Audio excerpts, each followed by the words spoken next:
नवरात्रि के छठे दिन मां कात्यायनी की पूजा का विशेष महत्व है।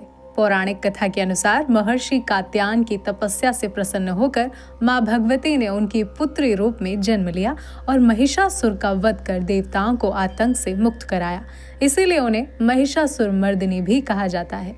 मां दुर्गा का छठा स्वरूप मां कात्यायनी है।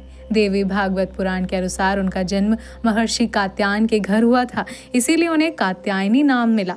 देवी के स्वरूप में बाईं ओर ऊपर वाला हाथ तलवार धारण किए है और नीचे वाला हाथ कमल पुष्प से सुशोभित है। वहीं दाईं ओर का ऊपर वाला हाथ अभय मुद्रा में है और नीचे वाला हाथ वर मुद्रा में स्थित है।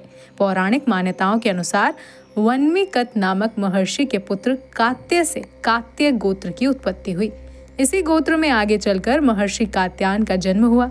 उनकी कोई संतान नहीं थी, इसीलिए उन्होंने मां भगवती को पुत्री के रूप में प्राप्त करने की इच्छा से कठोर तपस्या की। उनकी भक्ति और तपस्या से प्रसन्न होकर मां भगवती प्रकट हुई और वचन दिया कि वे उनके घर पुत्री रूप में अवतरित होंगी। इसी बीच तीनों लोकों पर महिषासुर नामक दैत्य ने अत्याचार बढ़ा दिए। उनके आतंक से परेशान देवताओं ने ब्रह्मा, विष्णु और महादेव से सहायता मांगी। तब त्रिदेव की तेज से प्रकट होकर मां ने महिषासुर मर्दिनी बनकर महर्षि कात्यायन के घर जन्म लिया।